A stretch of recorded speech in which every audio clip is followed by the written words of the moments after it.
Finally, the birds have returned to the NovaCare complex. Can you smell what the flock is cooking? Flock up or flock off, not you. You stick around because it's about to go down. We are back in this motherfucker. Can you smell it? Oh my goodness. They're back. Nothing's happening today. I don't know. They're just checking in, but I'm pumped. You know what's going on. What do we got for our flock docs today? Bro, the Eagles are back at the NovaCare complex, getting ready for this training camp. That's so much is going on. What we got for you? We're going to get into a little bit of Saquon. We're going to get into a little bit of Lane and Slate. We're going to get into a little bit of 300-pound LPs. We're going to get into camp battles. We got so much to get into today on a Turn Up Tuesday. You know, flock with the most energetic entity in the Eagleverse. Let's flock and go, man. But before we get into anything, man, you know what I like to do, man. I like to get the nest, keeping out of the way, keep the maniac thing. Please like, subscribe if you about that fly. Eagles fly. Drop a comment in the box if you're flying with the flock. Even if you're not, do remember, join that maniac thing. Know the gang, you hit that bell. You get a bang whenever I'm on this YouTube thing. Let's flock and go. Bro, dude, so first things first, man. I'm just pumped, just straight off the bat, man. I don't know about you. I don't know if it's about me. I don't know if it's about us. I don't know if it's about anything in this flocking world, bro. But right now, it just feels super pumped, man. Seeing this video they just dropped on Eagles.com, whatever they call it, right? So on the YouTube channel, the video of the dudes pulling up, man. Y'all already know, man. I am the head of the Britton Covey fan club. Nobody else in the world, probably on the face of this universe, is as hyped to see that dude as I am right now, bro. Britton Covey, because I saw it in the comments too, man. We're missing Boston Scott. Boston Scott's energy on these videos used to be flocking, hilarious. But Britton Covey, man, he's just a cool dude. Someone in the comments said he's just a silly dude, man. It's something I don't know if you can tell. I kind of gravitate towards that, right? But it's fucking so dope to see this Brandon Graham. It's breaking my heart. He's breaking my heart. It broke my heart. Just what he said, man. Buckle up, because this is going to go by so fast, and y'all know this, man. And this is the last year of Brandon Graham is wild to me. Lane Johnson pulling up beat Jersey, like, dude, just these dudes. All you know, dude. I mean, Kelly Ringo, those Georgia dogs, man. Nolan Smith, just the energy that they bring to this lot. Woo, we got a lot. So we ain't gonna waste all the time on that just today. What they're gonna do, we're gonna get into a whole lot in the days to come. Everybody's gonna be going crazy, like, yeah.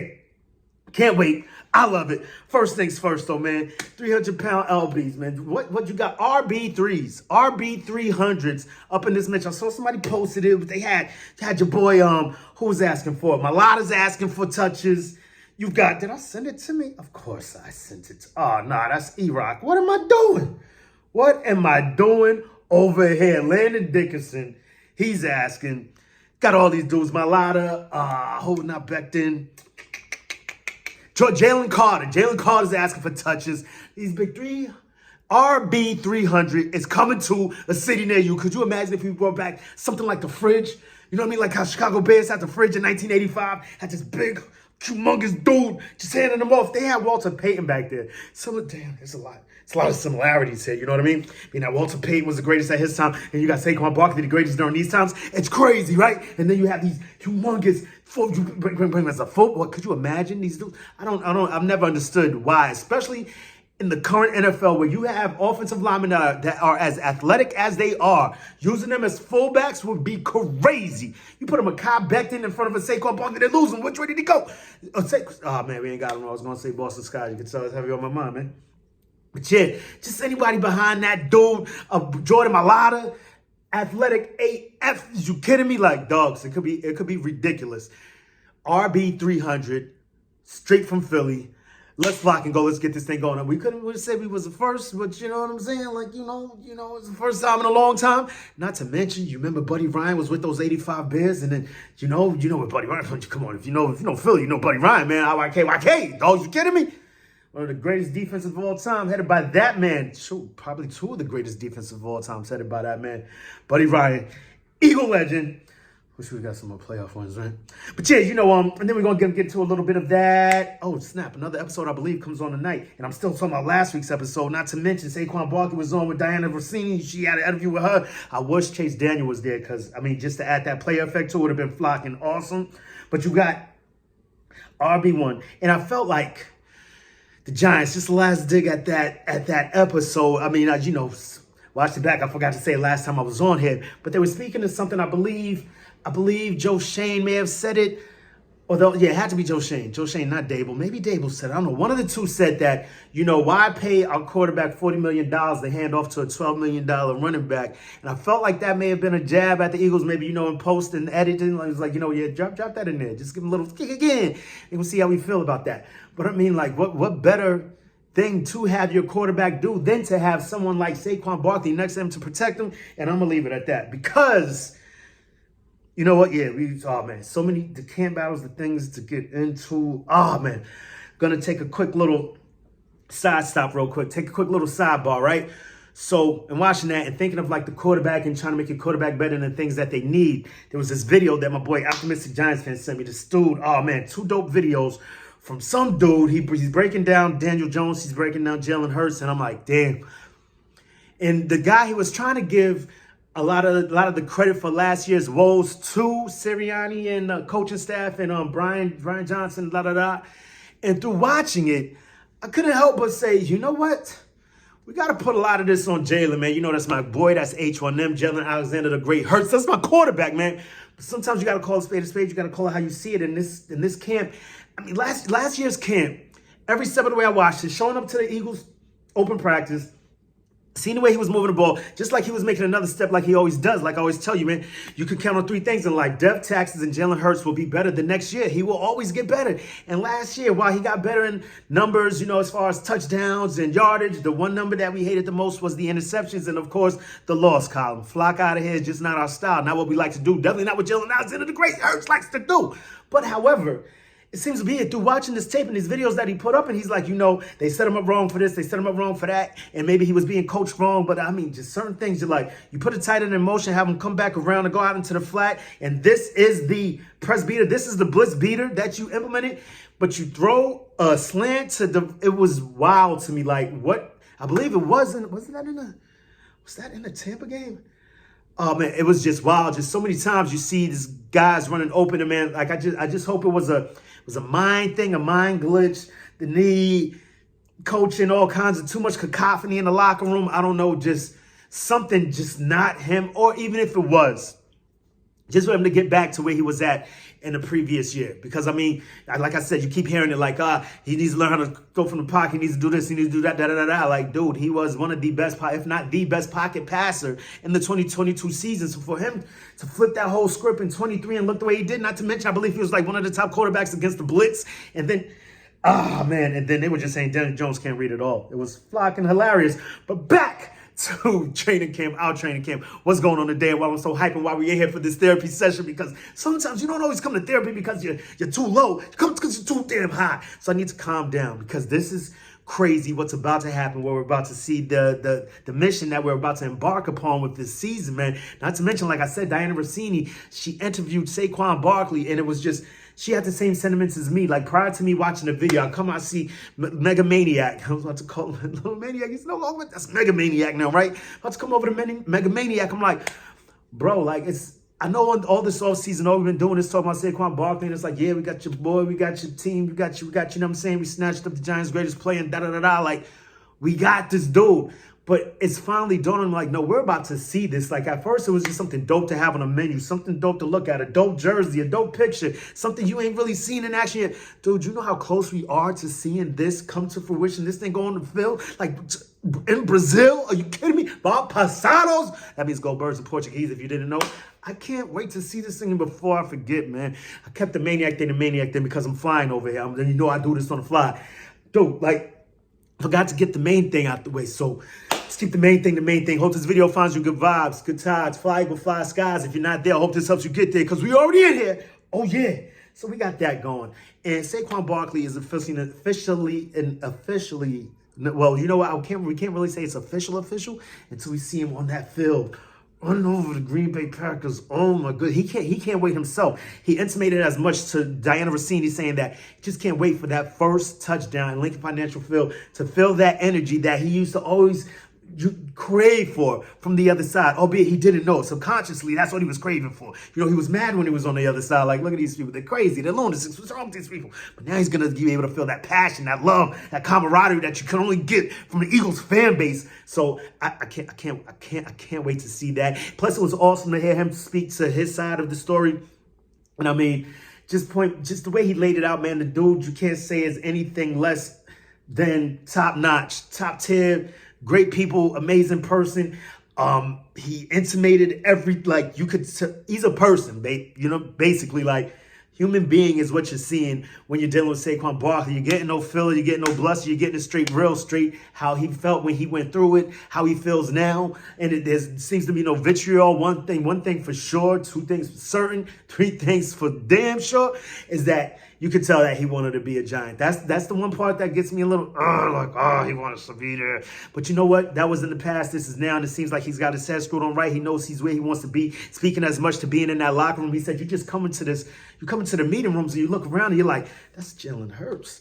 That's Lane Johnson. That's A.J. Brown. Like, just this is nuts. You put these pieces together, and much like he said, man, you can have all these pieces, all this stuff on paper, all these ingredients in the pot, and it can still come out trash unless you put in that work. And I just can't wait to see them do that. I love the way his energy is, the way his attitude is, what he's going to do for this team. I can't flock and wait. But one of the biggest things I can't wait for in this training camp, one of the things I'm most forward to looking at, is this cornerback battle. These cornerbacks is crazy. Like we see how awesome someone like Isaiah Rodgers came out, and albeit it wasn't mandatory. Well, came out for mandatory minicamp, and he came out for OTAs, whatever the case may be. Came out for those 2 stints, and there was nothing but praise for this man. Like the things that he could do, the things that he was able to retain after being a year out of football. It's wild, and everyone seems to be surprised by it, caught aside by it. Like, how does this dude do the things that he does? And you're coming into this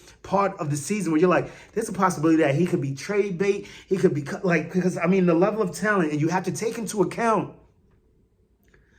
the youth that you also have on your side. Not to mention, you probably only have Isaiah Rodgers for 1 year. So do you want him to take up a roster spot of a dude that may be able to help us later down the line, or will Isaiah Rodgers turn out to be the future? Is this going to be a complete meritocracy as far as this training camp goes? Like, is Flock what this dude got? Flock, his age, he's out there, he's doing the damn thing, he's out there performing. Let's put him on the field, let's keep him here, and I just can't wait to see how this thing pans out. And I know I keep saying Isaiah Rodgers, but you also got the likes of Kelly Ringo, these Bulldogs, man, they about this damn football. Like Kelly Ringo, Mekhi Gardner, Josh Jobe, who was a backup just a year ago. Now he's probably not even going to make the practice squad. Dude, not to mention the dudes that we have stepping up, the dudes coming up, the dudes we just drafted, the Cooper DeJeans of the world, the Kenyon Mitchells.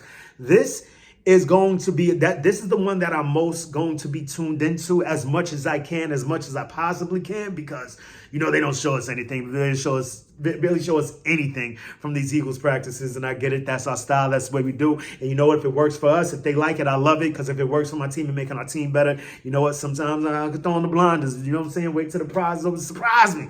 You feel me? But it's just going to be, in my estimation, an amazing battle. Not to mention the offensive line battle. I'm hearing a lot of traction gearing up, or at least this battle's catching a lot of traction.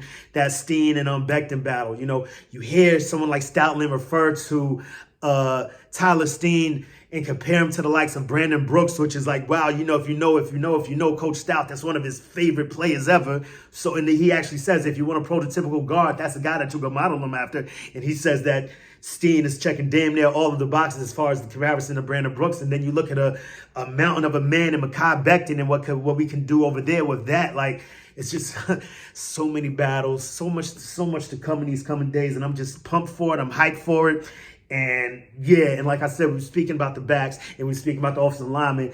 2 dudes that, unbeknownst to me, are best friends, allegedly. If you listen to Slay's podcast the other day, he had Lane Johnson on, and they were talking about how, like, my boys, they're draft mates and they've been boys forever. Slay is flocking hilarious to me. Slay reminds me of that dude. Like, you chilling with your boy, and he's asked you, like, yo, what'd you do? It's like, yo, I did blah, blah, blah. Yo, we always do that. Like, what are you talking like? What are you talking about? But yeah, no, we do be doing that. So yeah, you know what I'm saying? Lane Johnson and Slay seem like they have that. Especially being from opposite sides of the balls and hearing that they have that much of a history, being draft mates and this, that, and the third, man, is super dope to hear.